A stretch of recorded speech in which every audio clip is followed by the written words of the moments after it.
गांव बड़कीपुर की सुबह हमेशा की तरह धुंध से ढकी हुई थी और उसी धुंध के बीच मिट्टी की टूटी फूटी झोपड़ी में रहने वाला किसान रामू अपनी सूखी हथेलियों को घूर रहा था, क्योंकि उन हथेलियों में मेहनत की लकीरें तो बहुत थी, लेकिन किस्मत की एक भी रेखा चमकती हुई दिखाई नहीं देती थी।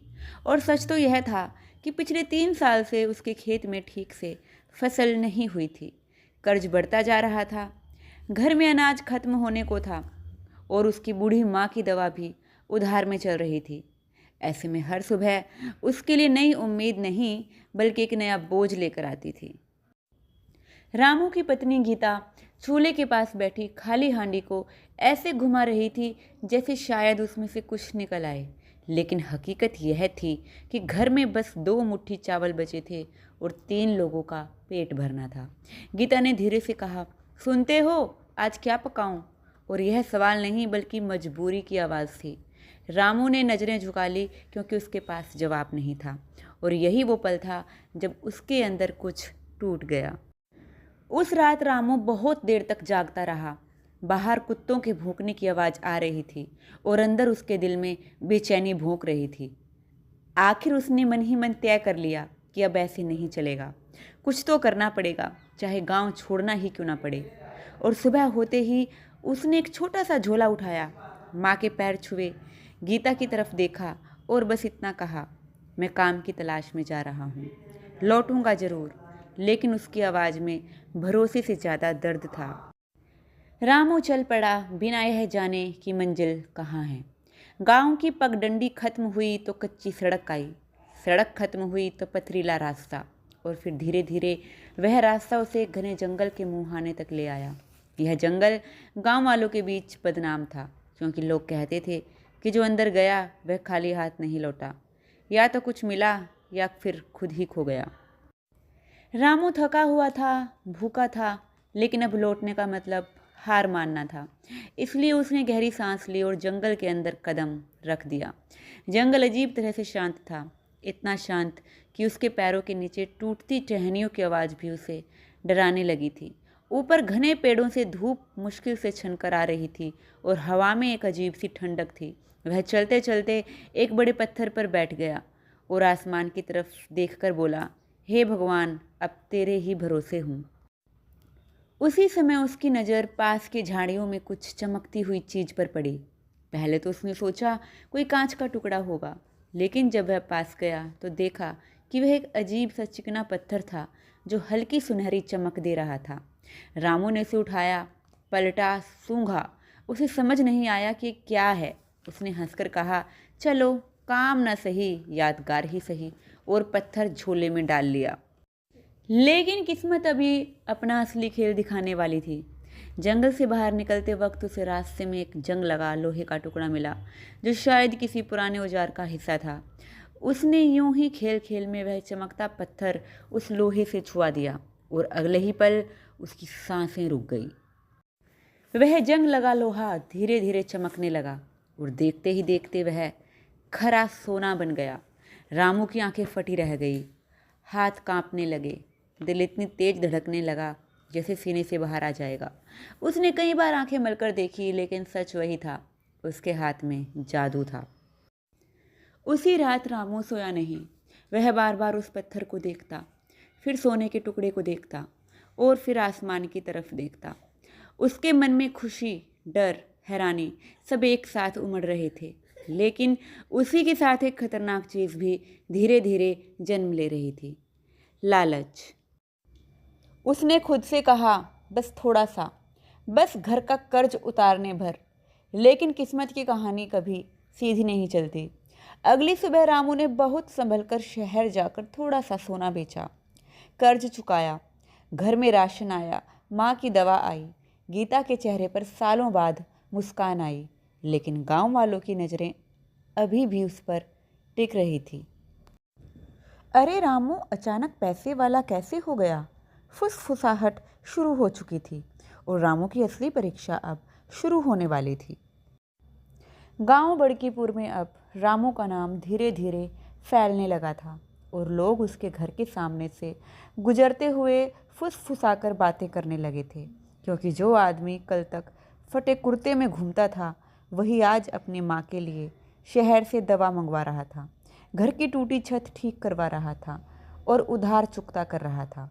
लेकिन रामू हर कदम बहुत संभल कर रख रहा था, क्योंकि उसे पता था कि जरा सी चूक उसका राज खोल सकती है और वह यह राज किसी भी कीमत पर खुलने नहीं देना चाहता था।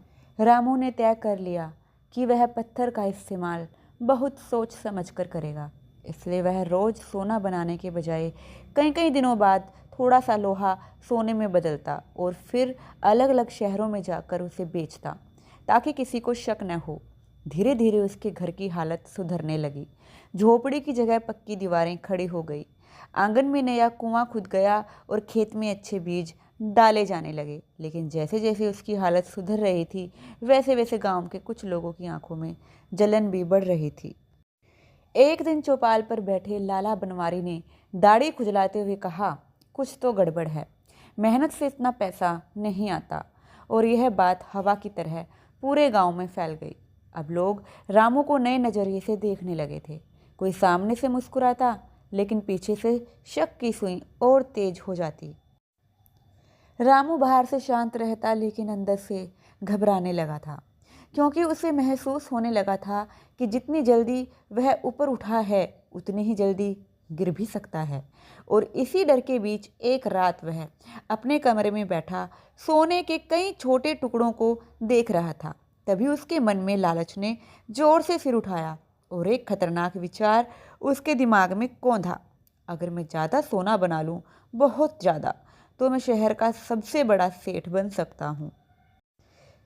उसकी उंगलियां पत्थर की तरफ बढ़ी, दिल तेजी से धड़कने लगा, आंखों में चमक आ गई। लेकिन तभी उसकी नज़र दरवाजे पर खड़ी अपनी बूढ़ी माँ पर पड़ी, जो खांसते हुए उसे देख रही थी और धीरे से बोली, बेटा, मेहनत की कमाई ही टिकती है।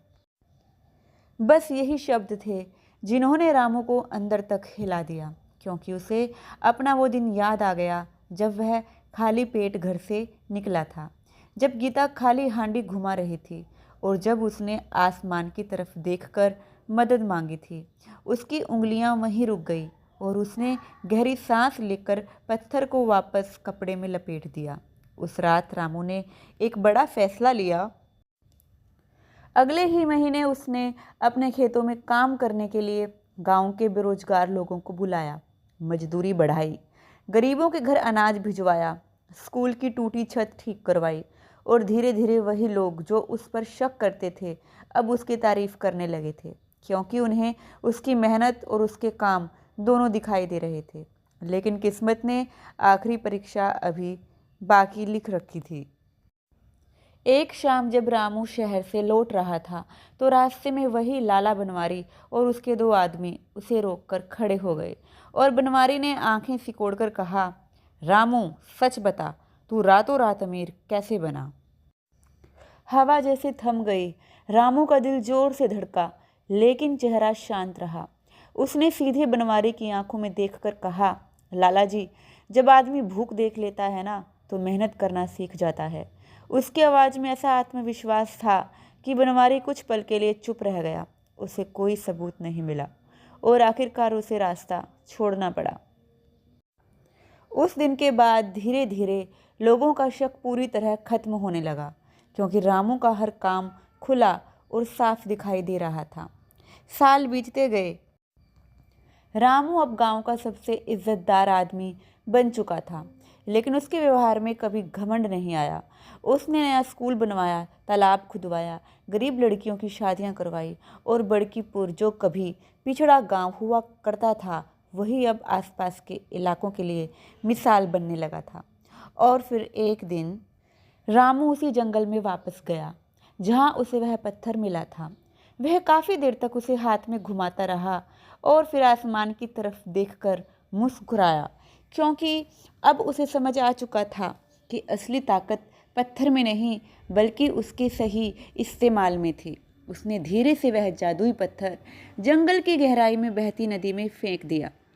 पत्थर पानी में डूब गया। राज हमेशा के लिए गुप्त हो गया।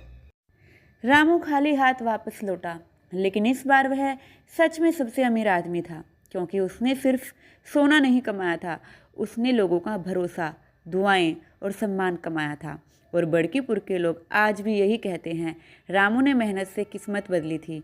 उन्हें आज तक सच पता नहीं चला और शायद अब कभी चलेगा भी नहीं। तो दोस्तों, अगर आपको कहानी अच्छी लगी हो तो लाइक, सब्सक्राइब, कमेंट करना मत भूलिएगा। और हाँ, बेल आइकन भी ज़रूर दबाना, ताकि आपको हमारी आगे आने वाली स्टोरीज़ भी सुनने को मिल सके और आप एंजॉय कर सको। Thank you.